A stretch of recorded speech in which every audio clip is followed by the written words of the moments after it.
The Bright Family's Camping Adventure.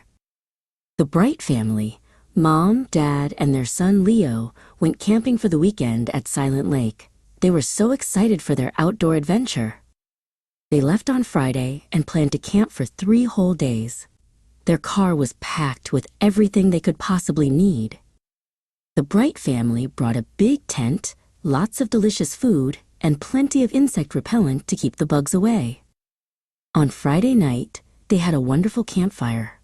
They roasted marshmallows until they were perfectly gooey and sang silly campfire songs. On Saturday, they went canoeing on the calm, clear lake. The water was so still that they could see the reflection of the trees. After canoeing, they went fishing. Leo was so proud when he caught his very first fish.